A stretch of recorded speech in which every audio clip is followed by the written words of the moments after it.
Paulus, tetapi di sini disebut dengan Kristus yang palsu.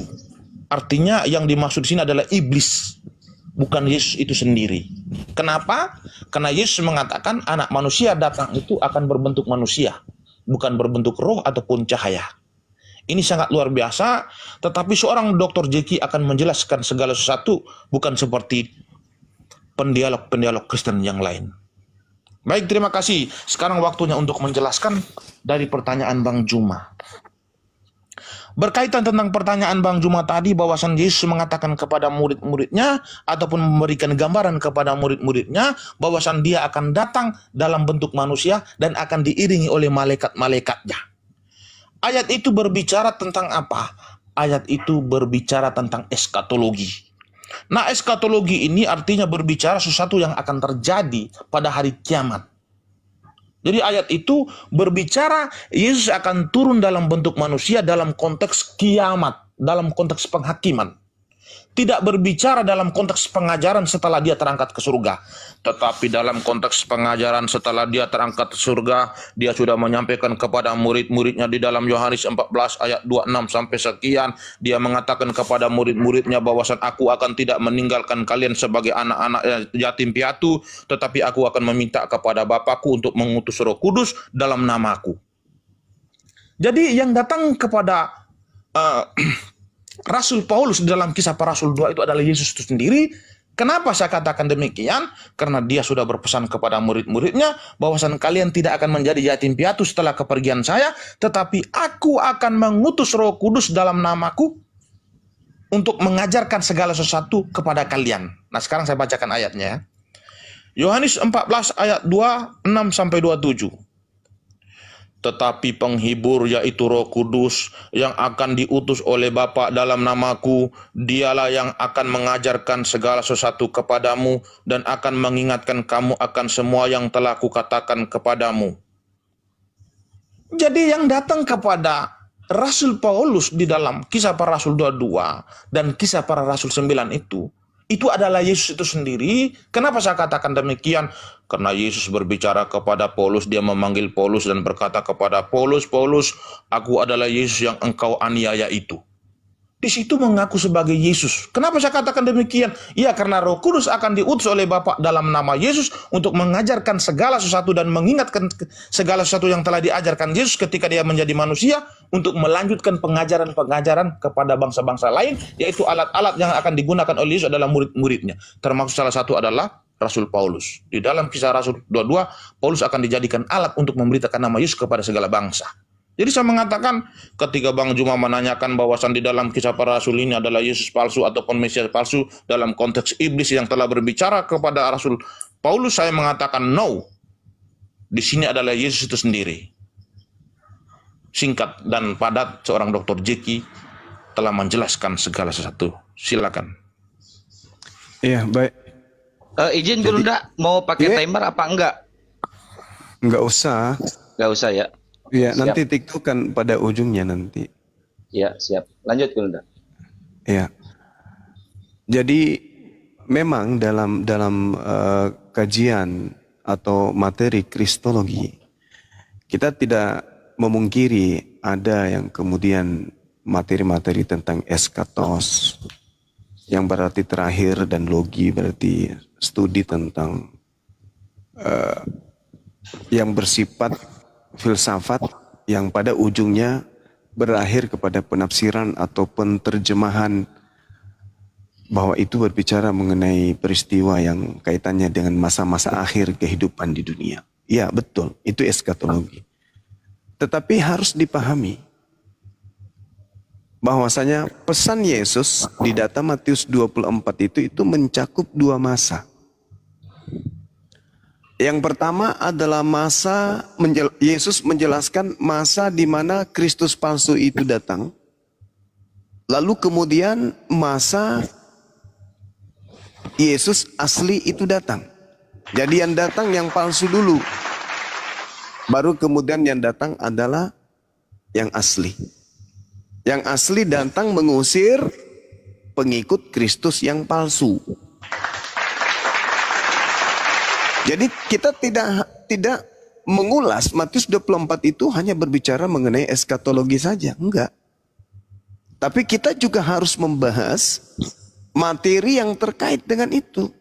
Kita enggak boleh mengkaji eskatologi dalam hal ini menyembunyikan apa yang disebut dengan pseudokristos atau kumpulan orang-orang yang anti terhadap Kristus, yang kemudian membalut diri seakan-akan mereka ini adalah pengikut Kristus, tapi bukan. Mereka adalah pseudokristos atau antikristus. Jadi dua hal ini tidak bisa terlepas, karena itu adalah hal yang berkesinambungan. Makanya ada kata waspada. Hati-hati lu ya. Kan lu tanya nih sama aku, apa tanda kedatanganmu? Tanda kedatanganku akan ada seperti kilat terpancar dari timur sampai ke barat. Demikianlah aku, anak manusia, akan datang. Matahari menjadi gelap, bulan tak bercahaya, bintang berjatuhan. Itu semuanya. Itu berbicara mengenai eskatologi. Betul. Berbicara mengenai masa-masa akhir. Dan kalau itu terjadi, itu berarti cakupan kedatangan Kristus yang asli. Itu aku. Maka kalau itu tidak ada, kalau tidak berbicara mengenai materi eskatologi dalam cakupan ajaran Kristen, dalam hal ini kristologi, maka pesan Yesus itu bukan aku. Maka ketika ada orang berkata, ada Kristus di sini, ada Kristus di sana, jangan kamu percaya. Jangan. Karena itu sudah berbicara mengenai Kristus palsu. Pseudokristos. Jangan kau sentuh itu, jangan kau ikuti, jangan kau percaya. Karena ketika aku yang datang, maka itu adalah masa-masa akhir kehidupan dunia. Kalau bukan aku yang datang, berarti penyesat. Dan kalau penyesat itu yang datang, maka tanda-tanda akan kedatangan anak manusia, yaitu aku, tidak akan menyertai. Tapi dia hanya sibuk menyesatkan. Sehingga banyak orang yang disesatkan olehnya. Nah, ini dua masa yang harus diterangkan kemudian kaitannya dengan Kristus palsu ini. Jadi Kristus palsu itu datang tanpa dibarengi tanda kedatangan Yesus. Sederhana sebenarnya. Kalau yang asli datang, maka tanda-tanda menyertainya. Di antaranya akan nampak cahaya yang memancarkan cahayanya seperti kilat dari timur sampai ke barat. Lalu kemudian anak manusia akan nampak di tengah-tengah langit. Dan seluruh manusia akan melihatnya. Seluruh manusia akan meratap. Matahari menjadi gelap, bulan tak bercahaya, bintang-bintang berjatuhan, kuasa langit berguncang. Akan nampak Yesus di tengah langit dan seluruh manusia akan melihatnya. Ini aku, ini yang asli. Dan sebelum itu terjadi akan berdatangan yang palsu. Dengan pola berbagai macam corak. Ada yang mengaku bertemu di padang gurun, ada yang mengaku bertemu di Bili, ada yang mengaku kemudian ketika dia tahajud, kemudian dia ini bla bla. Ada. Tetapi kalau tidak ada tanda-tanda itu, jangan kamu percaya. Nah, yang terjadi hari ini adalah gemuruh lahirnya agama Kristen dari barat yang dipelopori oleh kerajaan Romawi, yang lahirnya Katolik ini, yang ditandai dengan lahirnya Katolik ini.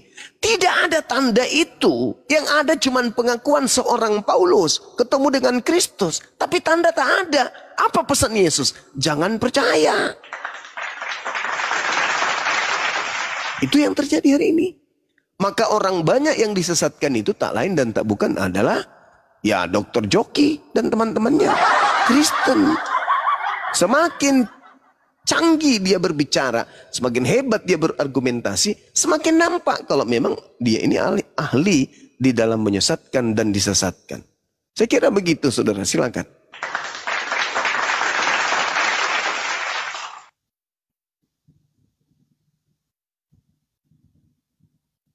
Dibuka mute-nya, dibuka.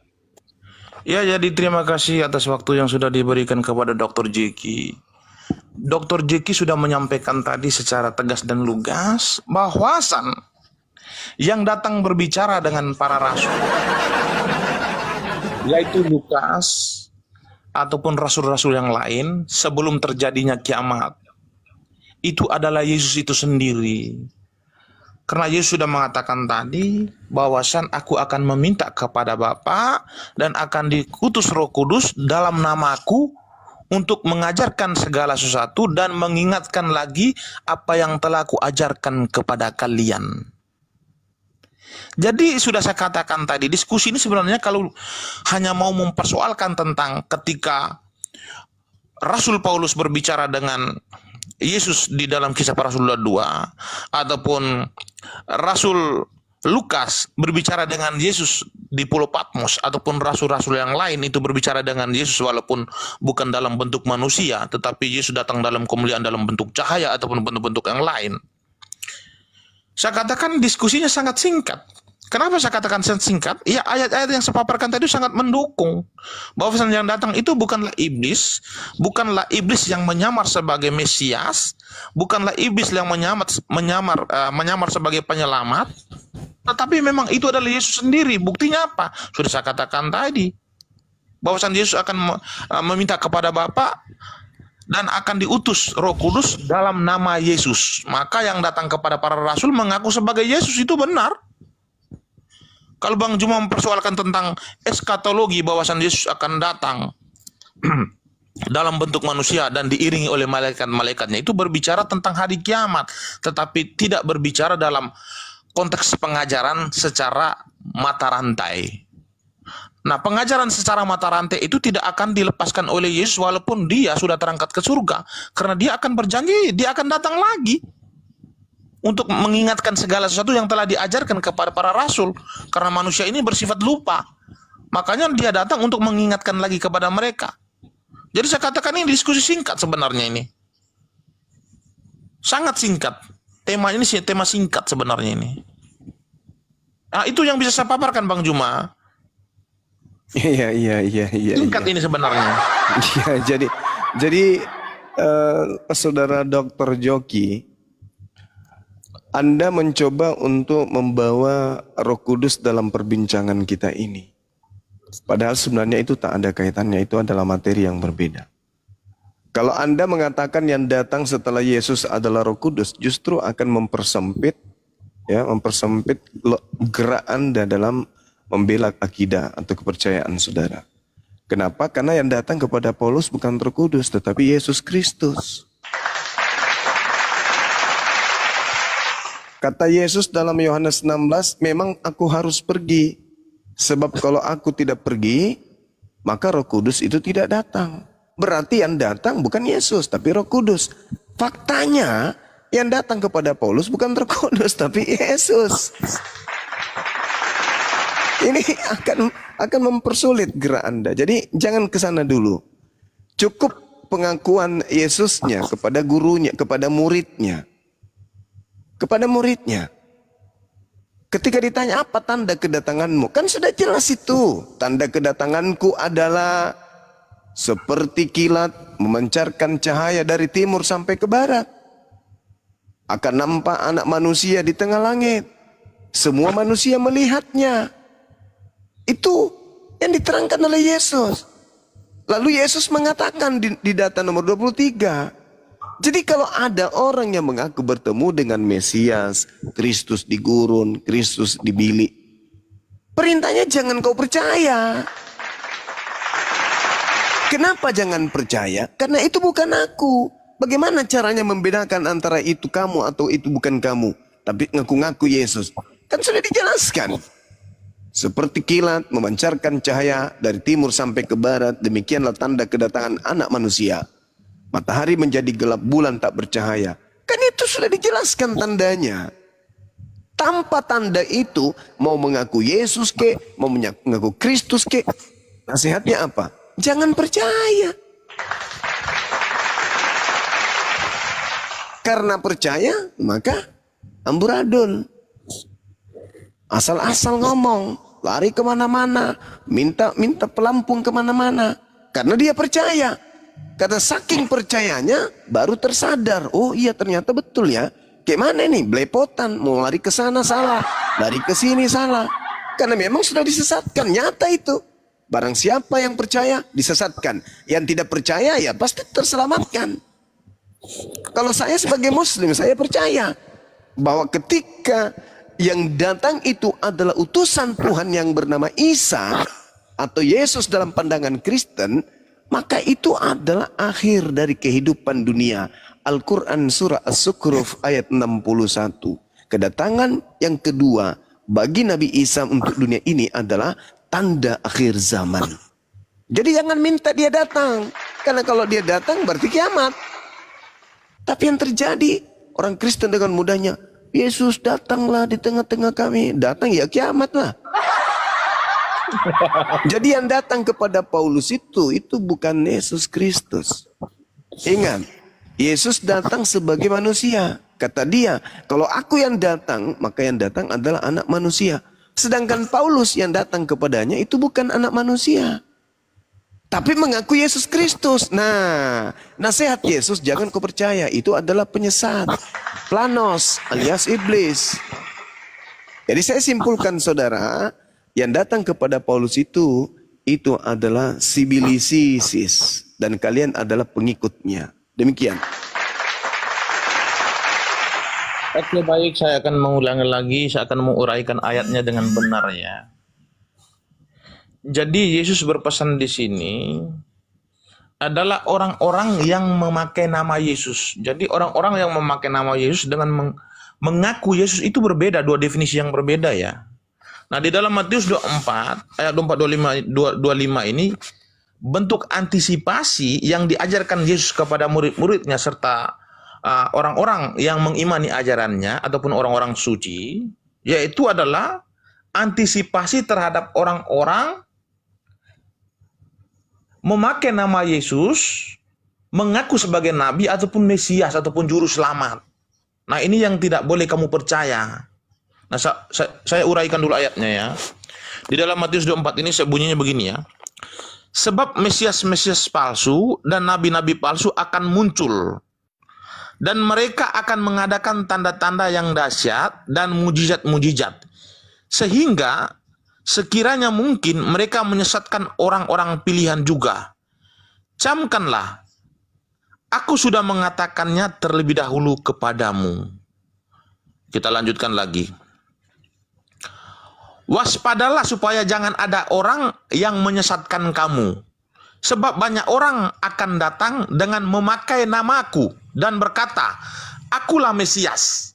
Jadi yang dimaksud Yesus di sini adalah setelah dia terangkat ke surga, akan ada orang yang memakai nama Yesus dan mengaku sebagai seorang nabi ataupun seorang juru selamat. Nah, ketika dia memakai nama Yesus lalu mengaku sebagai juru selamat ataupun nabi, nah orang-orang tersebut janganlah kamu percaya. Nah, ini yang dimaksud oleh Yesus. Tetapi sudah saya katakan tadi, bahwasan Yesus datang dalam kemuliaannya berbicara dengan Rasul Paulus ataupun Rasul Lukas, itu benar-benar Yesus itu sendiri. Kalau Bang Juma mempersoalkan tentang roh yang datang bukan Yesus, tetapi Bang Juma harus ingat bahwasan Yesus mengatakan, aku akan meminta kepada Bapakku, dia akan mengutus Roh Kudus dalam namaku. Nah, sekarang yang datang kepada Rasul Paulus mengaku nama siapa? Dia mengaku, aku adalah Yesus. Benar, seperti yang dikatakan Yesus, bahwasan Roh Kudus akan diutus oleh Bapakku dalam namaku. Yang datang kepada Rasul Lukas di Pulau Patmos, mengaku siapa? Mengaku sebagai Yesus. Maka dia adalah Yesus itu sendiri. Bukan iblis yang mengaku sebagai Yesus. Bukan Mesias palsu yang mengaku sebagai Yesus, tetapi dia adalah Yesus itu sendiri. Kenapa? Sesuai dengan apa yang sudah diajarkan oleh Yesus. Itu benar. Jadi saya katakan diskusi sudah singkat selesai ini. Tidak bisa dilanjutkan lagi nih Bang Juma. Ini selesai. Yang datang setelah Yesus menurut Yesus itu roh atau Yesus itu sendiri? Yang datang setelah Yesus itu ada dua kategori. Kalau berbicara tentang pengajaran secara mata rantai, maka dia akan meminta kepada Bapaknya diutus Roh Kudus dalam nama Yesus. Itu pengajaran secara mata rantai. Kenapa? Fungsinya apa? Bapa harus mengutus Roh Kudus dalam nama Yesus supaya mengingatkan segala sesuatu yang telah Yesus ajarkan kepada murid-muridnya, supaya mereka tidak lupa untuk melakukan pengajaran terhadap bangsa-bangsa lain. Ini berbicara tentang mata rantai. Lalu kategori kedua adalah berbicara tentang eskatologi, bahwasan di hari penghakiman nanti, di kiamat nanti, Yesus akan turun bersama-sama malaikat-malaikatnya dalam naungan awan yang tebal untuk melakukan perhitungan terhadap perbuatan manusia. Itu berbicara tentang eskatologi. Jadi di sini ada dua kategori, berbicara tentang pengajaran mata rantai dan berbicara tentang eskatologi. Dan pengajaran mata rantai, Yesus benar-benar datang kepada murid-muridnya untuk mengingatkan segala sesuatu tentang apa yang telah diajarkan. Maka saya katakan diskusi ini selesai ini. Tidak bisa dilanjutkan lagi. Tanda-tanda kalau Yesus asli yang datang dan yang bukan Yesus asli apa menurut Yesus? Tanda-tanda berbicara tentang eskatologi, dia akan datang dalam bentuk manusia, diiringi oleh malaikat-malaikatnya dalam naungan awan yang tebal. Itu berbicara tentang eskatologi, berbicara tentang hari penghakiman, berbicara tentang hari penghitungan. Tetapi berbicara tentang pengajaran secara mata rantai, maka dia datang dalam berupa roh yang tidak kelihatan dan mengaku nama sebagai Yesus kepada murid-muridnya untuk mengingatkan segala sesuatu. Tanda-tanda kedatangan. Bisa dilanjutkan lagi Bang Juma. Tanda-tanda kedatangan Yesus asli dan yang bukan Yesus asli apa? Kan aku sudah katakan tadi, tanda-tanda kedatangan Yesus yang kedua kalinya itu adalah di hari penghakiman itu dia datang dalam bentuk manusia, diiringi oleh malaikat-malaikatnya. Tetapi Bang Juma juga jangan lupa bahwasan Yesus sudah berkata tadi, setelah dia pergi, dia tidak akan meninggalkan murid-muridnya sebagai yatim piatu, tetapi maksud dia akan saya gini, meminta kepada Saudara dokter, Anda sudah menjelaskan tanda kedatangan yang asli. Nah, tanda kedatangan yang palsu apa? Kalau tanda kedatangan yang palsu saya nggak tahu. Baca nomor 23 dan 24. Matius 24, tanda kedatangan yang palsu.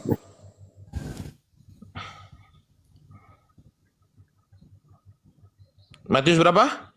24, nomor 23, 24, 25. Oke, 23 sampai 25 ya kita baca ya. Ya. Coba kita lihat dulu di sini bunyinya apa ya.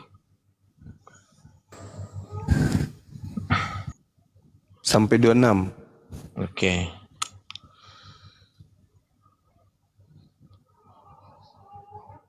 Dari 23 ya?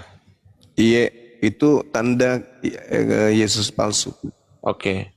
Di sini berbicara tentang hari penghakiman ya, berbicara tentang hari perhitungan Yesus datang ya. Karena di sini kita ngambil dari 21-nya ini berbicara tentang Yesus akan datang pada hari penghakiman. Ini saya bacakan lah ya. Iya, kalau jangan dibawa-bawa dulu tentang harinya. Kita bahas dulu tanda yang asli dan yang tidak asli. Iya Bang Juma, nanti saya bacakan supaya netizen di bawah paham apa yang dimaksud oleh Bang Juma. Oke, silakan. Oke. Kita ngambil dari Matius 24, 21 sampai sekian ya. Sebab pada masa itu, nah masa itu berbicara tentang hari penghakiman, hari kedatangan Yesus ya. Sebab pada masa itu akan terjadi siksaan yang dahsyat seperti yang belum pernah terjadi sejak awal dunia sampai sekarang dan yang tidak akan terjadi lagi. Dan sekiranya waktunya tidak dipersingkat, maka dari segala yang hidup tidak akan ada yang selamat. Akan tetapi, karena orang-orang pilihan waktu itu akan dipersingkat, pada waktu itu, jika orang berkata kepada kamu, lihat Mesias ada di sana, atau Mesias ada di sana, jangan kamu percaya. Sebab, Mesias-Mesias palsu dan nabi-nabi palsu akan muncul dan mereka akan mengadakan tanda-tanda yang dahsyat dan mujizat-mujizat sehingga sekiranya mungkin mereka menyesatkan orang-orang pilihan juga. Camkanlah, aku sudah mengatakannya terlebih dahulu kepadamu. Jadi, apabila orang berkata kepadamu, lihatlah, ia ada di padang gurun, janganlah kamu pergi ke situ, atau lihat, ia ada di bilik. Jangan kamu percaya, sebab sama seperti kilat memancar dari sebelah timur dan melontarkan cahayanya sampai ke barat. Demikian pula lah kelak kedatangan anak manusia, di mana ada bangkai, di situ burung najar berkerumun. Oke, baik. Terima kasih Anda sudah membaca. Nah, sekarang ketika diterangkan dalam bacaan Anda itu, jadi apabila ada orang berkata kepadamu, lihat Kristus ada di padang gurun. Janganlah kamu pergi ke situ. Kamu di situ siapa? Kamu itu berbicara tentang rasulnya Yesus dan berbicara tentang jemaat-jemaatnya, umat-umatnya. Itu berbicara mengenai murid-murid yang bertanya kepadanya atau berbicara tentang Kristen tuh? Itu berbicara tentang murid dan berbicara tentang orang-orang yang mengikuti ajarannya. Dari mana Anda bisa memberikan tafsir seperti itu? Sementara jelas di situ adalah perbincangan Yesus dengan muridnya di Bukit Zaitun. Waspadalah kepada penyesat yang datang kepadamu. Di situ muridnya Yesus. Jadi antara penjelasan Yesus bahwa tanda kedatanganku memancar seperti kilat dari timur sampai ke barat, itu tanda kalau dia yang datang. Jadi kalau ada yang datang kepadamu mengaku-ngaku bertemu dengan aku, jangan kamu percaya. Kan Yesus ditanya sama muridnya. Makanya Yesus membawa tentang apa? Membawa tentang tanah Yudea. Disuruh lari ke pegunungan. Orang-orang yang ada pada masa itu. Orang yang mau nyusui bayi dan seterusnya. Mereka disuruh lari. Lalu kemudian ketika berbicara mengenai hal yang huru-hara yang terjadi. Mereka kemudian diminta untuk tidak percaya. Itu penjelasan Yesus tuh. Nah sehingga yang Anda harus pahami, Yesus berbicara kepada orang yang bertanya, apa tanda kedatanganmu? Tanda kedatanganku bla bla bla bla bla. Jadi kalau ada orang yang mengaku kepadamu bertemu dengan Yesus, bertemu dengan Kristus, perintahnya jangan percaya. Itu tidak berbicara mengenai masa akhir kehidupan dunia, enggak. Siapapun dan kapanpun, intinya Yesus datang kapanpun. Kalau itu sudah menjadi tanda akhir dari kehidupan, itu datang Yesus. Tapi selain daripada itu, Yesus menjelaskan akan datang Kristus palsu kepada murid Yesus. Perintahnya jangan kau percaya. Jadi apabila ada orang berkata kepadamu, mu di situ murid Yesus. Nah pertanyaannya, adakah orang yang mengaku bertemu dengan Kristus di padang gurun kepada murid Yesus yang berbicara kepada Yesus saat itu? Adakah atau enggak ada?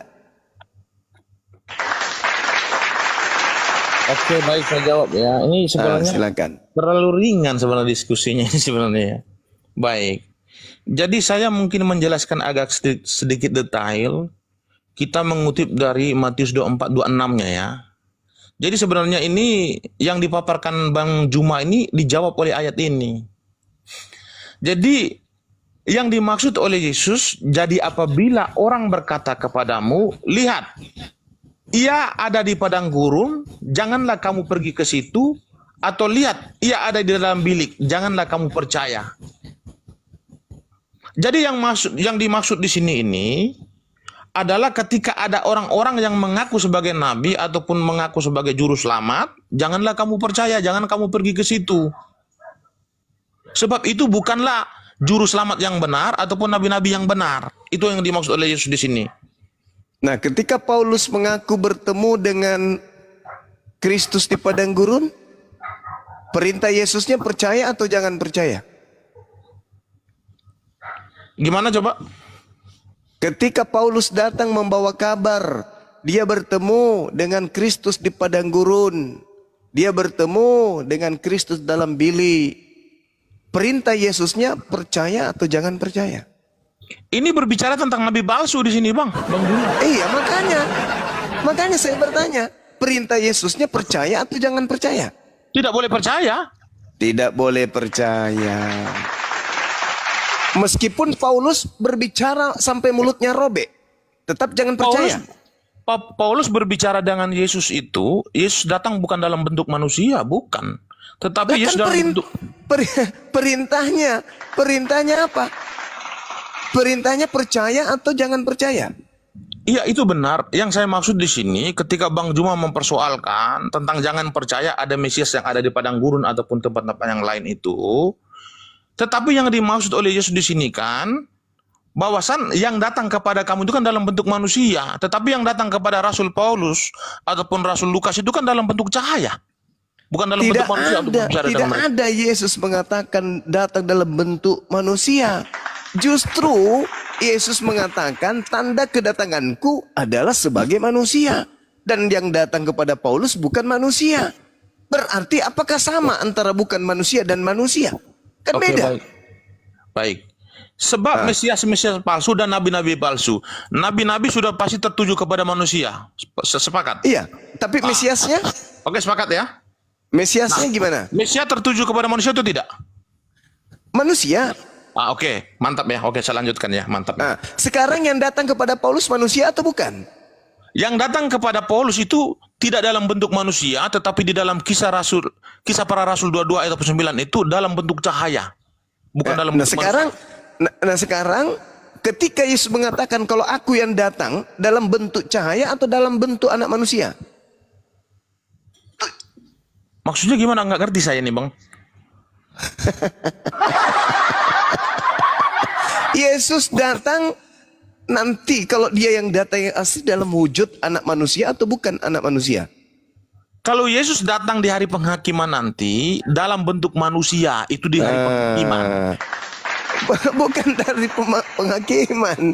Kalau aku datang sebagai anak manusia. Nah, yang datang kepada Paulus anak manusia atau bukan? Bukan, dia datang dalam dia datang itu yang datang Yesus kepada atau Paulus bukan? itu, dengar. Itu yang Yesus datang atau kepada bukan? Yang datang kepada Paulus dalam bentuk cahaya dan mengatakan dia adalah Yesus, bukan dalam bentuk manusia, bukan. Nah, sekarang tanda-tanda kedatanganku sebagai anak manusia. Selain daripada itu bukan aku. Jangan percaya. Ya, tapi kan yang datang kepada Paulus kan bukan anak manusia, Bang. Nah, oleh karena itu, sedangkan kalau aku datang Dalam sebagai bentuk anak manusia. manusia. Nah, yang datang kepada Paulus, Yang datang kepada Paulus bukan dalam bentuk manusia. nah itu Yesus atau bukan? Yesus. Dari mana Anda tahu? Sementara Yesus mengatakan kalau aku yang datang sebagai anak manusia. Datang sebagai anak manusia itu berbicara dalam konteks hari penghakiman. Loh, kok jadi Sudah kayak saya begitu katakan larinya? tadi. Kok jadi kayak gitu? Dia ditanya, apa tanda kedatanganmu? Tanda kedatanganku ya datang sebagai manusia. Oke. Tanda kedatanganku sebagai manusia. Tetapi kan sudah saya katakan tadi, bahwasan yang datang kepada Paulus ataupun kepada Lukas itu adalah Yesus sendiri. Karena kan sudah saya katakan tadi. Kok Dia Yesus sudah sendiri? Gimana Anda bisa mengatakan Yesus sendiri? Sementara yang datang kepada Paulus bukan manusia. Kalau aku yang datang, aku datang sebagai manusia. Nah, yang datang kepada Paulus manusia kagak? Bukan. Ngaku Yesus Kristus? Yes. Karena Yesus mengatakan, waspadalah kepada penyesat yang datang kepadamu dengan memakai namaku. Berarti nama siapa? Yesus. Gelarnya siapa? Kristus. Berarti penyesat itu datang dengan memakai namaku, yaitu Yesus dan gelarku Kristus. Berarti penyesatnya bernama Yesus Kristus. Untuk membedakan bahwa itu palsu atau asli, dia bukan anak manusia. Sedangkan kalau yang asli datang sebagai anak manusia. Kalau Bang Juma mengatakan bahwasan yang datang kepada Paulus itu adalah penyesat, itu Bang Juma salah. Kenapa saya katakan demikian? Karena yang dimaksud oleh Yesus di sini, yang datang yang mengaku sebagai Mesias ini adalah manusia. Tetapi yang datang kepada Paulus kan bukan manusia, bukan dalam bentuk manusia. Tidak ada Yesus mengatakan dia datang sebagai manusia, nggak ada. Dia hanya mengatakan Mesias palsu. Oke, saya jelaskan ya. Apa yang dimaksud Bang Juma itu udah saya tahu. Nah, sekarang kita baca lagi 24 dulu ya. Sebab Mesias palsu. Nah, Mesias palsu ini berbicara kepada tubuh dagingnya, jadi tidak berbicara tentang sesuatu yang goib. Sepakat ya? Oke, saya lanjutkan. Dokter kuculuk ini. Iya.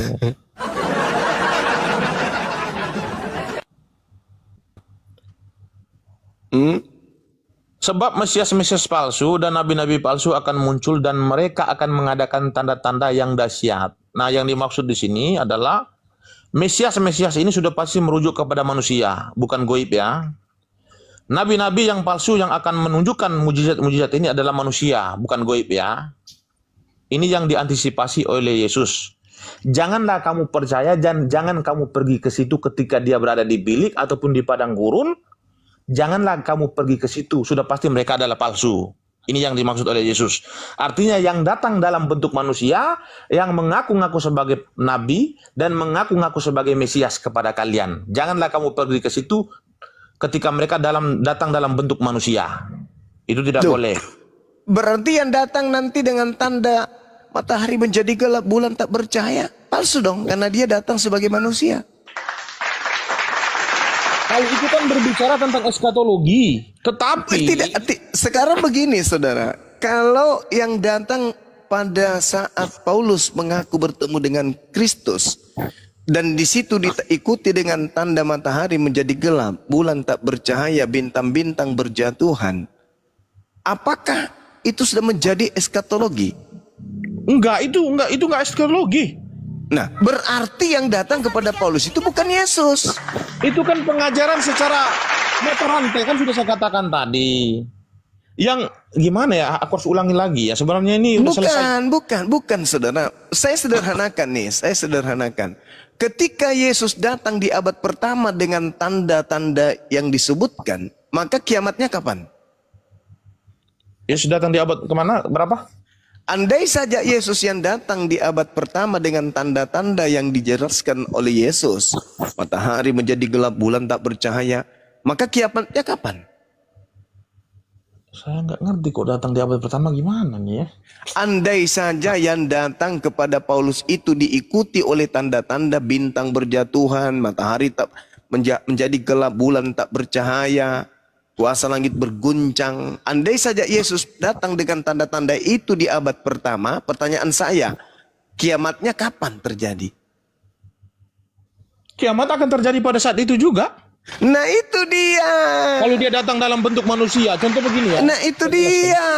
Andai saja Yesus yang asli yang datang pada Paulus, maka kiamat terjadi saat itu juga. Tapi karena yang datang kepada Paulus itu bukan Yesus asli, maka tidak kiamat. Jangan percaya kalau tidak ada tanda-tanda itu. Karena kalau aku yang datang, kiamat. Nah kalau aku yang datang di abad pertama kepada Paulus, sudah 2000 tahun yang lalu sudah tak ada dunia ini. Tapi karena yang datang palsu, maka belum kiamat. Pahami itu dong. Karena yang datang palsu ya tidak kiamat. Kalau yang datang itu asli ya kiamat.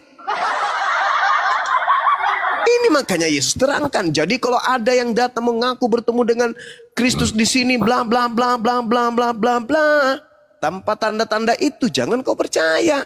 Itu bukan aku. Sebab sama seperti kilat memancar dari timur sampai ke barat, melontarkan cahayanya sampai ke barat, demikian pula lah kedatangan Anak Manusia. Jadi kalau yang datang tidak terjadi hal tersebut, jangan kau percaya. Jangan lagi Anda mengatakan itu ada interval waktu. Oh nanti dia datang. Bukan. Kalau dia datang asli, maka abad pertama sudah kiamat. Tidak ada lagi kita di dunia ini. Makanya dia terangkan. Jadi apabila ada orang berkata ada Mesias di sini, ada Mesias, jangan kau percaya. Karena kalau aku yang datang, maka itu adalah akhir daripada kehidupan dunia. Karena aku datang dibarengi dengan tanda-tanda tersebut. Jadi kalau ada yang mengaku bertemu dengan Kristus, tapi tidak memiliki tanda tersebut, jangan kau percaya. Meskipun mulutnya robek mengaku bertemu dengan Kristus di padang gurun. Jangan percaya. Itu kata Yesus, Bung. Bagaimana? Masih mau lanjut? Itu gampang sih, sebenarnya bisa. Itu bisa juga. Sebenarnya Bang Juma menyimpulkan seperti itu juga bisa. Tetapi cara satu-satunya harus dihapus Yohanes 14, 26, 27. Oh, salah. Boleh saya terangkan kalau itu. Oh, boleh, silakan. Nah, yang dijanjikan kemudian Yohanes 14 itu, terlebih dahulu Anda baca nomor 16-nya. Aku akan minta kepada Bapa agar Bapa mengutus seorang penolong lain. Penolong lain ini mengajarkan segala sesuatunya tentang keadilan, pengisapan dunia, serta pengisapan dunia akan dosa. Jadi yang datang setelah Yesus menurut Yesus adalah manusia, yaitu seorang penolong lain. Nanti setelah penolong lain ini mengajarkan segala sesuatunya, barulah muncul Yesus yang asli. Maka yang ada kepada Paulus bukan Roh Kudus. Yang datang kepada Paulus adalah Kristus palsu. Karena Roh Kudus itu, Roh kebenaran itu bukan Kristus. Oke, penolong yang lain yang dimaksudkan cuma siapa? Baginda Rasulullah Muhammad sallallahu alaihi wasallam. Oke. Coba Anda baca sedikit lagi. Baik. Coba Anda baca Yohanes 16 nomor 13, nomor 14. Ketika Roh kebenaran penolong itu datang, maka dia akan memuliakan aku. Itu aja dulu. Iya. Memuliakan. Jadi bukan Bang mengutuk. Juma, Ya, oke. silakan. Jadi Bang Juma menyimpulkan di Yohanes 14 ayat 16 ini bahwasan seorang penolong yang lain yang diutus oleh Yesus dalam namanya, yang diutus oleh Bapa dalam nama Yesus ini adalah Muhammad. Nah, sekarang kita masuk ke dalam 26-27-nya ya. Ya, silakan. Kita masuk nih ya. Yesus berpesan kepada murid-muridnya di dalam 24 sampai 26, 27, Aku tidak akan meninggalkan kalian sebagai yatim piatu. Tetapi aku akan minta kepada Bapakku untuk mengutus Roh Kudus supaya untuk mengajarkan segala sesuatu yang telah kuajarkan kepada kalian dan mengingatkan apa yang telah kuajarkan kepada kalian. Jadi di sini dikatakan Roh Kudus itu datang mengajarkan segala sesuatu dan mengingatkan segala sesuatu ini kepada kalian ini tertuju kepada murid-murid Yesus, bukan kepada Muhammad, bukan. Ini bagaimana coba? Oke, Makanya saya sudah katakan tadi, Yohanes 14, 26, 27 ini terkorelasinya dengan di dalam Kisah Para Rasul 22, Kisah Para Rasul 9, peristiwa Lukas di Pulau Patmos yang datang kepada mereka dalam bentuk cahaya dan mengaku sebagai Yesus di situ. Kenapa? Karena memang Yesus sudah meminta kepada Bapaknya diutus Roh Kudus dalam namanya. Maka yang mengaku kepada para rasul itu adalah dalam nama Yesus. Nah, di sini tidak ada hubungan dengan Muhammad di sini. Oke, saya jelaskan kepada saudara. Ketika Anda membawa Yohanes 14, tadi aku akan minta kepada Bapak agar Bapak mengutus seorang penolong lain. Lalu apa kata Yesus di data-data berikutnya? Aku tidak akan meninggalkan kamu sebagai yatim piatu. Aku akan datang kembali kepadamu. Nah, ketika Rasulullah Muhammad SAW itu datang, Rasulullah Muhammad SAW meneguhkan, wa isqala Isa bin Maryam ya bani Israel inni rasulullahi ilaikum. Ini ajaran Nabi Isa yang ada dalam Al-Quran. Sekiranya murid Yesus masih hidup sampai hari ini, maka murid-murid Yesus akan memeluk baginda Rasulullah Muhammad SAW. Kenapa? Pada Bani Israel gurunya ditolak. Orang-orang Israel tidak menerima gurunya sebagai Rasul Tuhan. Tapi Nabiku Muhammad kemudian menjelaskan kepada dunia. Wa isqala Isa bin Maryam ya bani Israel inni rasulullahi ilaikum musaddiqan lima baina yaday minat Torah wa mubasyiran bi rasuli ya'ti min ba'di ismuhu Ahmad. Jadi murid-murid Yesus tidak dibuat jadi yatim piatu. Mereka ditemani oleh Nabi Muhammad. Makanya diterangkan kemudian dalam Al-Quran, ya ahlal kitab, wahai murid-murid Yesus, yahdi bihillah manittaba ridwanahu subulas salam. Allah yang telah mengutus Yesus memberi petunjuk kepada kalian melalui baginda Rasulullah Muhammad SAW agar kalian mengikuti jalan yang diridainya kepada jalan keselamatan. Murid Yesus tidak dibuat yatim piatu. Sekarang Bung, murid-murid Yesus, ke-11 murid Yesus, kalau Anda panggil nih, Anda bacakan buku Roma, Galatia, Filipi dan seterusnya, mereka bingung. Ini bukan ajaran guru kami, makan babi, tidak bersunat. Ini bukan. Ini bukan ajaran guru kami. Tapi kalau Anda mendatangkan 11 murid Yesus ini selain Yudas, lantas Anda bacakan ajaran Islam, maka mereka akan merangkul ajaran Islam tersebut. Oh, ini ajaran guru kami. Nabi Isa mengajarkan, Yesus mengajarkan, nani abudullah rabbi wa rabbakum. Nabi Isa, Yesus mengajarkan kepada kami untuk taat kepada hukum Allah. Atiullah wa fattakullah. wa'ti'un. Itu jelas itu. Ma qultu lahum illa ma amartani bi an ya'budullah rabbi wa rabbakum. Jadi ketika murid-murid Yesus hidup di tengah-tengah umat Islam, mereka tidak akan merasa yatim piatu. Mereka akan merasa bahwa dia hidup dalam ajaran Nabi Isa atau Yesus mereka. Mereka melihat umat Islam sujud, mereka melihat umat Islam puasa, mereka melihat umat Islam bersunat, mereka melihat umat Islam kemudian bersyahadat. Oh, ini ajaran guru kami. Maka Yesus mengatakan ketika ia datang, dia akan mengingatkan ajaran yang pernah aku ajarkan kepadamu. Dia akan memuliakan aku. Sayangnya saudara, murid-murid Yesus itu pendek umurnya. Maka mereka tidak bertemu dengan Nabi Muhammad. Dikatakan, semuanya itu kukatakan kepadamu selagi aku bersama-sama dengan kamu. Tetapi penghibur yaitu Roh Kudus yang akan diutus oleh Bapa dalam namaku. Wa isqala Isa bin Maryam ya bani Israel inni rasulullahi ilaikum. Musaddiqan lima baina yadayhi minat Tara wa mubasyiran bi rasuli ya'ti min ba'di ismuhu Muhammad Ahmad. Dalam namaku Nabi Muhammad datang, sebelumnya diutus kemudian oleh Allah Nabi Isa alaihissalam. Nabi Isa kemudian menjelaskan kedatangan Nabi Muhammad. Nabi Muhammad pun menjelaskan kemudian kedatangan Nabi Isa alaihissalam. Baik sebelum beliau maupun setelah beliau. Yaitu ketika masa kehidupan di bumi ini akan berakhir. Al-Quran menjelaskan dalam surah As-Zukhruf ayat 61. Maka apa kata beliau? Apa kata Yesus? Di dalam Yohanes 14 nomor 27 yang Anda kutip tadi. Damai sejahtera kutinggalkan bagimu. Shalom kutinggalkan untukmu. Islam kutinggalkan untukmu. Damai sejahtera kuberikan kepadamu. Ajaran Islam kuberikan kepadamu. Damai sejahtera ya salam. Salam ya Islam. Ini jelas, Bu.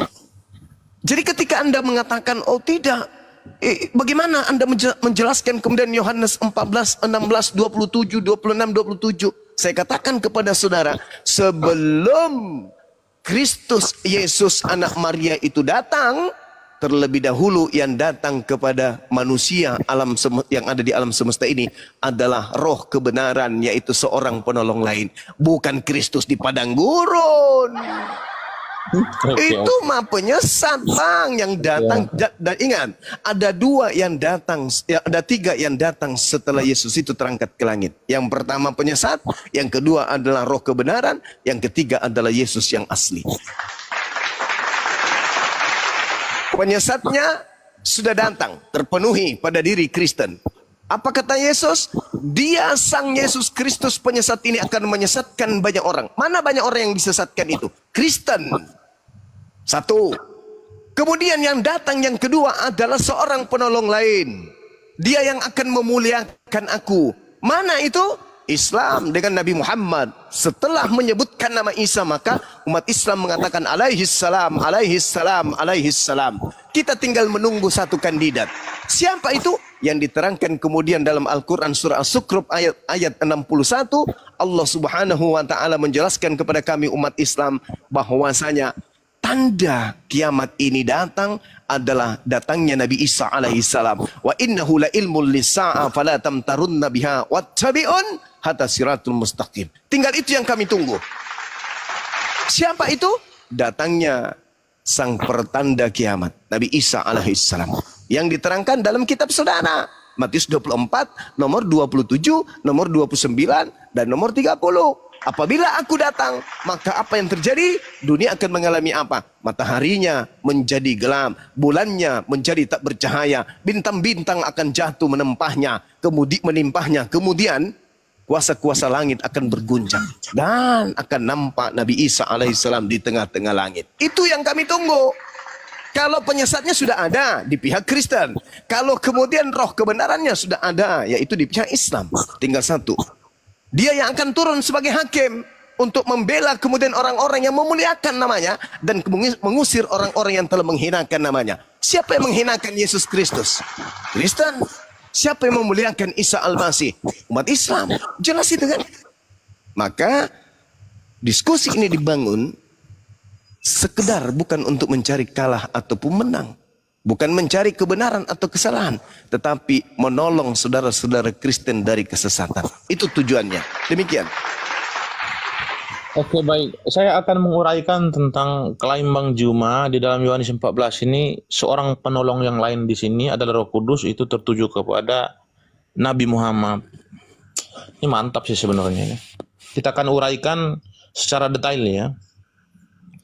Yesus dalam pengajarannya dia berpesan kepada murid-muridnya, "Aku akan meminta kepada Bapa dan ia akan memberikan kepadamu seorang penolong yang lain supaya ia menyertai kamu selama-lamanya."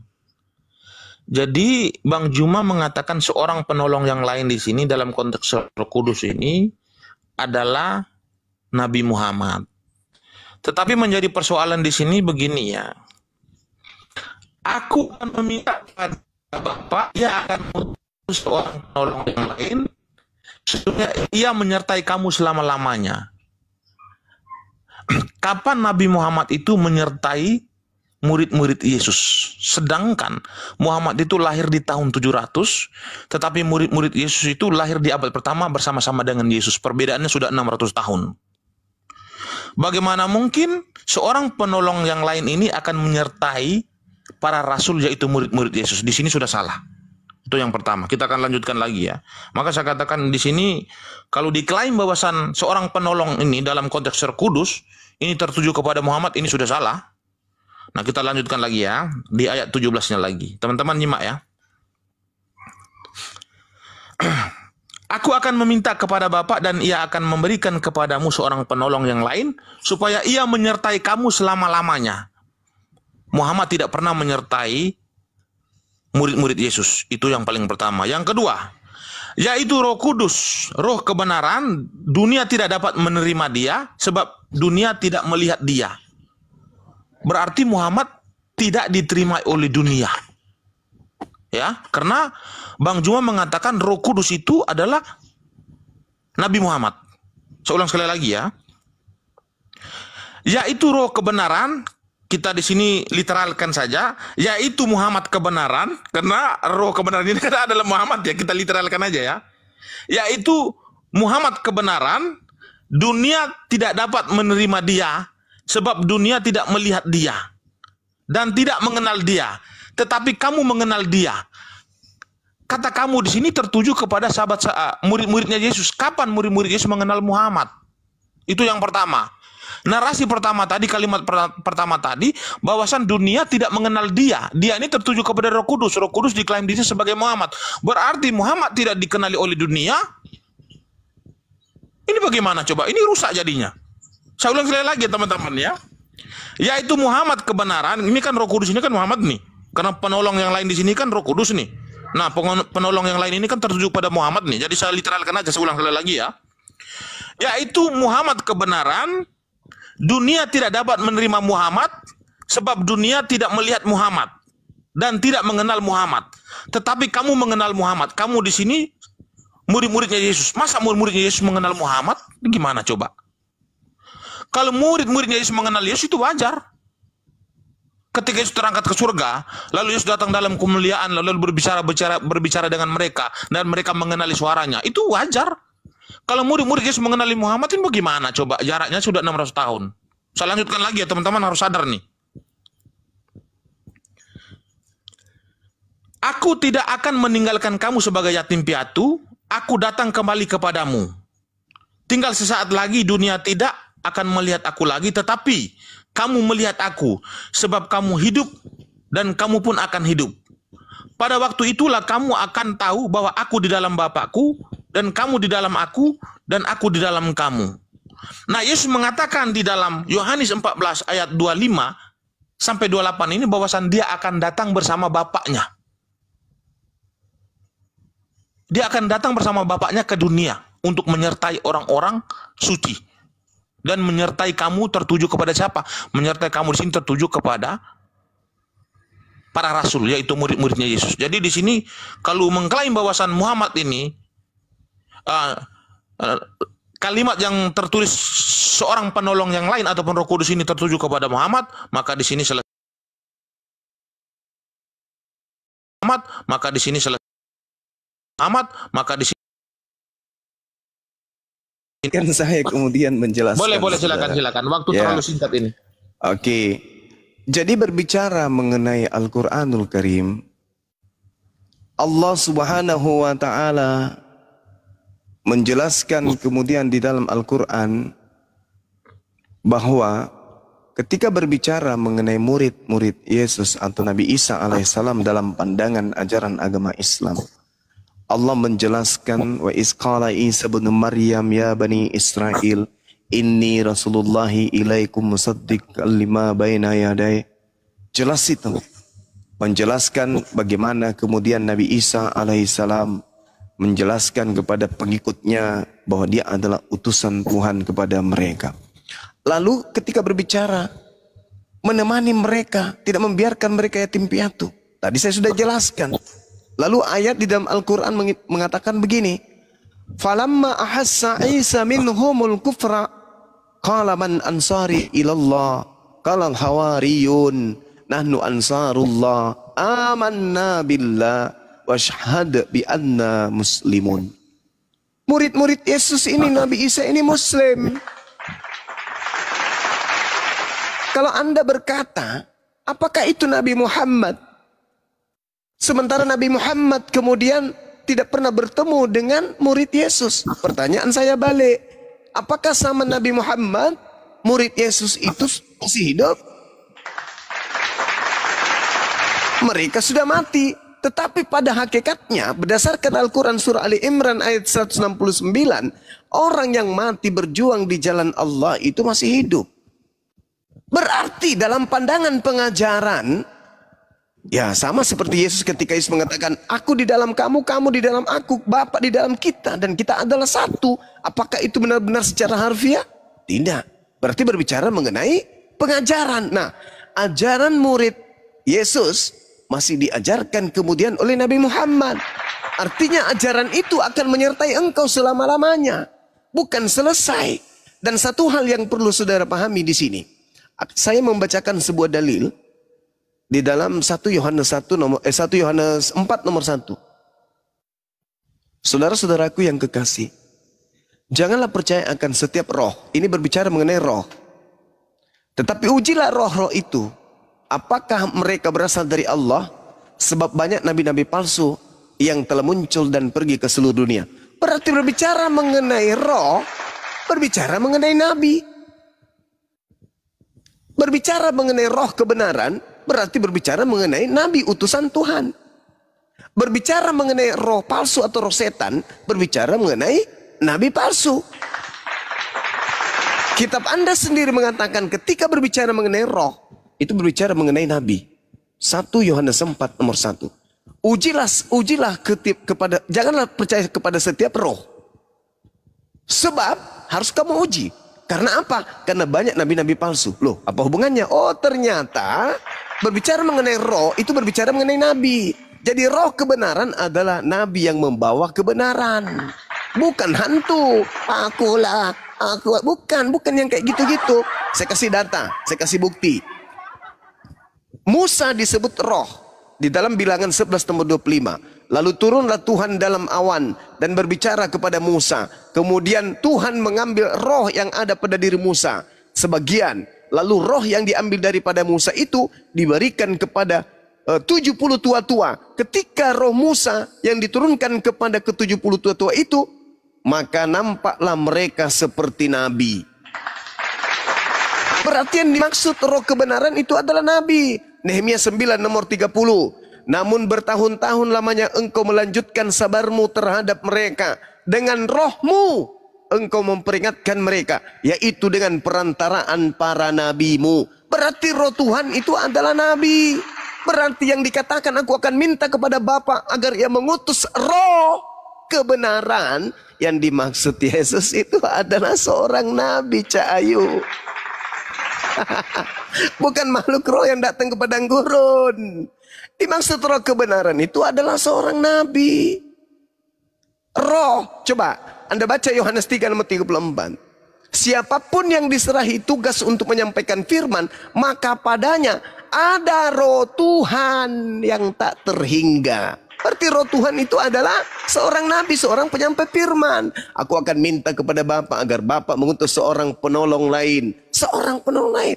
Roh kebenaran adalah roh yang membawa kebenaran. Berbeda dengan Roh Kudus. Kalau Roh Kudus itu berbicara mengenai perantara antara Tuhan dengan roh kebenaran. Roh kebenaran dengan Roh Kudus itu dua pribadi yang berbeda. Roh kebenaran adalah nabi, Roh Kudus adalah sang pembawa firman kepada nabi. Saya ulang lagi. Berbicara mengenai roh kebenaran dan Roh Kudus itu adalah dua pribadi yang berbeda. Roh Kudus adalah perantara yang kalian sebut dengan sebutan Gabriel, yaitu perantara yang membawa firman. Sedangkan yang disebut roh kebenaran adalah nabi yang menerima firman dari Tuhan melalui perantaraan Roh Kudus. Makanya diterangkan dalam Yohanes 16 itu, Bung, bahwa Roh Kudus atau roh kebenaran dua-duanya tidak berkata-kata dari dirinya, melainkan apa yang didengarkan itu yang dikatakan. Coba Anda baca dalam Yohanes 16 itu. Maka ketika ia datang, dia tidak berbicara dari dirinya sendiri. Kenapa? Karena dia bukan Tuhan. Dia hanya roh kebenaran. Dia hanya roh yang menerima kebenaran dari Roh Kudus yang juga diutus oleh Tuhan. Jadi salah Anda ketika Anda mencoba untuk menafikan bahwasanya Kristus palsu itu datang kepada Kristen dengan mengambil pola Roh Kudus. Seakan-akan yang datang kepada Paulus itu adalah Roh Kudus. No. Jangankan Roh Kudus, Yesus aja yang datang kepada Paulus itu bukan, apalagi Roh Kudus. Satu-satunya kandidat yang datang kepada Paulus itu adalah Sibilisis, iblis. Di mana itu tertulis? Nasihat Yesus menjelaskan Matius 24 nomor 3, ketika murid-muridnya bertanya, "Guru, apa tanda kedatanganmu dan apa tanda kesudahan dunia ini?" Apa kata Yesus? "Tanda kedatanganku dan tanda kesudahan dunia ini, aku datang di tengah langit, diiringi malaikat, seluruh manusia akan melihatku, seluruh manusia akan meratap, langit kemudian berguncang, bintang-bintang berjatuhan, bulan menjadi tidak bercahaya, kemudian matahari gelap. Itu tanda kedatanganku, disertai dengan tanda hari kiamat."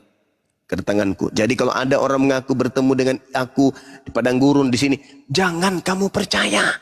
Nah, itu pola yang ada. Kemudian Anda lari kepada Yohanes 14. Lalu mana itu? Oh, kalau itu beda lagi, Cak Ayu. Beda. Itu berbicara mengenai baginda Rasulullah Muhammad sallallahu alaihi wasallam. Jadi saya simpulkan, setelah Yesus atau Nabi Isa alaihissalam itu datang di tengah Bani Israel, akan 3 kemudian yang datang. Yang pertama Yesus palsu, yang kedua adalah Nabi kebenaran, pembawa kebenaran, roh kebenaran, yang ketiga adalah Yesus asli. Nah, Yesus asli adalah penutup kehidupan di dunia ini. Itulah yang diterangkan di dalam Al-Quran. Ketika dikatakan, "Wa innahu la ilmul lisa'ah, fala tamtarunna biha wattabi'un, inna lillahi wa inna ilaihi rajiun." Kedatangannya adalah pertanda hari kiamat. Itu yang diterangkan dalam Al-Quran surah As-Zukhruf ayat 61. Itu yang diterangkan Yesus di dalam Yohanes, di dalam Matius 24 nomor 27, 29 nomor 30. Saya ulang kesimpulannya.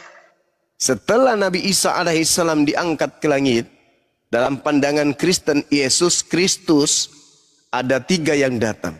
Yang pertama adalah Yesus Kristus palsu, penyesat, banyak menyesatkan banyak orang, dan yang banyak orang itu disebut Kristen pengikutnya. Kemudian roh kebenaran yang datang mengajarkan segala sesuatu tentang kebenaran, pengisapan dunia akan dosa dan keadilan, pengikutnya adalah umat Islam. Dan yang terakhir yang datang adalah Nabi Isa alaihissalam atau Yesus yang asli, untuk kemudian menjadi hakim. Menjadi hakim di sana karena ada yang terdakwa. Yang terdakwa siapa? Yang menyembah kepada Kristus palsu. Itulah yang terdakwa. Makanya dalam Matius 7 nomor 22 dengan 23, pada hari terakhir nanti banyak orang akan memanggil aku Yesus.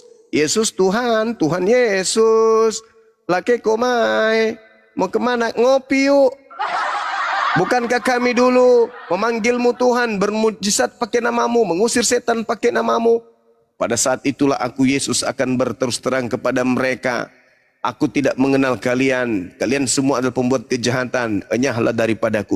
Jadi orang Kristen hari ini mengusir setan pakai nama Yesus Kristus. Itu Yesus Kristus yang mana? Kok dia tidak dikenali sama yang asli?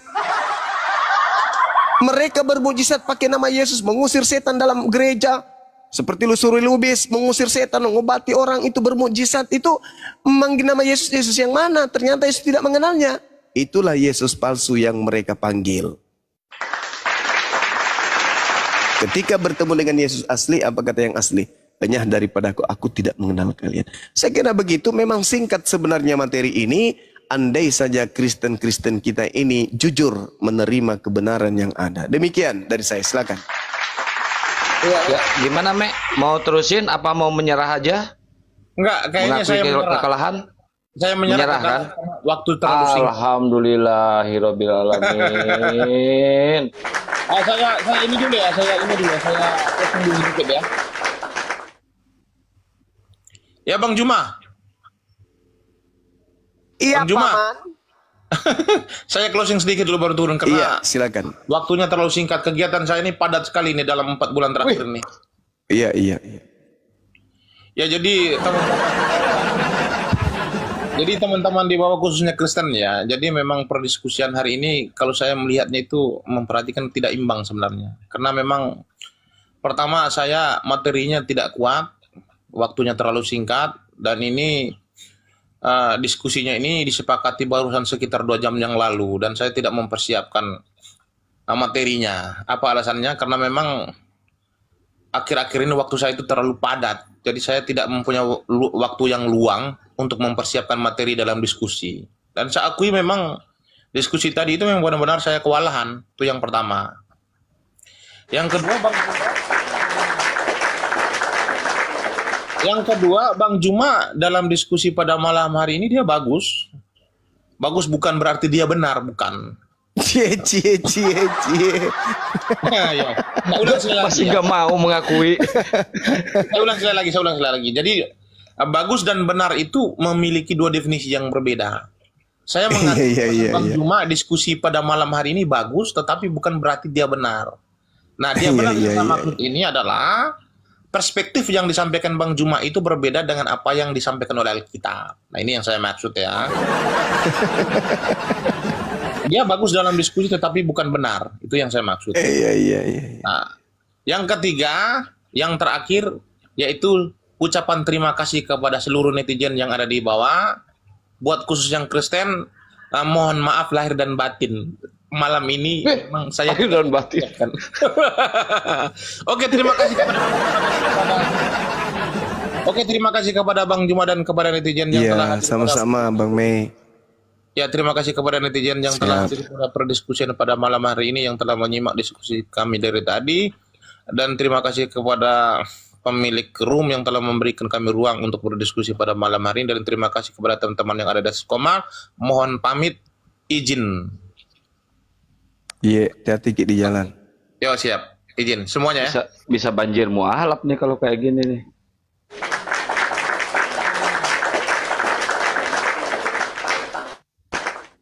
Nah, itulah pandangan orang yang jujur.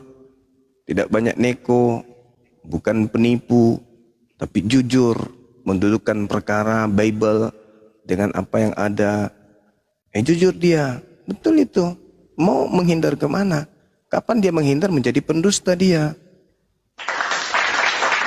Ketika meme menghindar dari materi ini jadi pendusta. Mau tidak mau sebenarnya seluruh lawan debat kita dari Kristen harus mencontoh kepada meme ini. Saudara meme ini jujur. Dia tidak membohongi dirinya. Dia nggak mau menipu dirinya. Dia jujur. Ya kalau dia ini jujurnya itu karena dia sehat waras, insya Allah akan menuju kepada hidayah. Kita doakan saja ya teman-teman. Silakan. Kalau ada pasien lagi yang mau ditambal otaknya pakai laskarbit, dinaikkan. Iya, siap. Ahidio, Kang Dito, Assalamualaikum warahmatullahi wabarakatuh. Waalaikumsalam warahmatullahi wabarakatuh. Assalamualaikum Abang Dan semuanya. Ya, ini Opu tahu Muslim apa Kristen? Opu tahu? Opu, kabul. Jujur tapi mengakui si meme bos walaupun dalam hatinya terguncang, ya mudah-mudahan aja secepatnya dapat hidayah dia ya. Dia mengakui kekalahan dan emang materi yang disajikan oleh Gurunda ini terlalu berat ya, sampai dia harus menyiapkan beberapa buku dan beberapa ayat ya, kurang persiapan dia mengakui. Padahal itu udah di apa namanya 2 jam yang lalu itu. Padahal 2 jam itu udah cukup ya buat menyiapkan materi. Kalau dia debater lama, dia debater dari zaman di Zoom. Oke, buat teman-teman Kristen yang mau diskusi silakan naik ke atas ya. Dan ini yang disampaikan Bang Juma ini materi dasar ya, belum ke materi yang pokok ya. Bermateri dasar loh. Sebenarnya tidak perlu ada persiapan gitu kalau mereka paham gitu. Begitu Bang Juma ya kira-kira kalau lebih. Betul Bang, betul. Benar. Dasar ini, karena ini pondasinya memang. Ini pondasi, maka mereka harus kuat. Seibarat di Islam itu tauhid, mereka harus kuat di sini. Karena ia memperkenalkan Kristus kepada non-Yahudi ya Paulus, bukan siapa-siapa. Yesus tidak pernah mengajarkan muridnya untuk keluar non-Yahudi untuk mengajarkan tentang dirinya. Nggak ada. Tapi Pauluslah yang mengajarkan non-Yahudi untuk mengenal Kristus. Maka mereka harus menguasai pondasi awal. Siapa yang ditemui Paulus? Ini harus kuat di situ. Oh, yang ditemui adalah Yesus yang Nabi yang datang kepada Bani Israel. Buktikan dengan akurat. Tapi ternyata enggak. Makanya saudara, Kristen itu paling takut kalau yang dibahas itu Paulus. Kristen itu terkesan menyembunyikan Paulus ini. Terkesan. Mereka sangat takut kalau Paulus yang dibahas. Padahal Paulus inilah akar utama poros kekristenan itu muncul di atas muka bumi. Kalau Nasrani, Nabi Isa. Kalau Kristen, ya Nabi Paulus. Maka pondasi kekristenan itu harus kembali menggali. Pertama, dia harus mengetahui ini sang sumber kekristenan namanya Paulus ini siapa? Anak mana dia ini? Dia masuk dalam geng mana dia? Nama orang tuanya siapa? Dari suku mana? Nama kakeknya siapa? Itu harus tahu. Seperti Nabi Muhammad diketahui oleh umat Islam. Karena itu adalah pondasi awal. Di dalam Kisah Para Rasul 24 nomor 5, orang-orang Yahudi pun berteriak di sana. Apa kata orang Yahudi? Paulus ini adalah penyakit sampar. Dia adalah penyesat orang-orang Yahudi di seluruh dunia yang berada. Dan dia adalah tokoh dari agama Kristen. Jadi tokoh. Apa tokoh itu? Orang yang penting. Ya, apalagi dia adalah tokoh utama. Tokoh pertama yang memperkenalkan Tuhan membangkitkan Yesus menjadi Kristus bagi orang Kristen. Maka orang Kristen harus membekali diri tentang Paulus. Ketika ditanya, Paulus ini usia sekian di mana? Paulus ini teman dekatnya siapa? Paulus ini kegiatan sehari-harinya selain daripada nulis buku apa? Paulus ini ketika dia kecil lahirnya di mana? Dia menggunakan bahasa apa? Apa saja jenjang karirnya? Bagaimana kehidupannya? Di mana dia bertemu Yesus? Di mana dia bertemu dengan ibunya Yesus?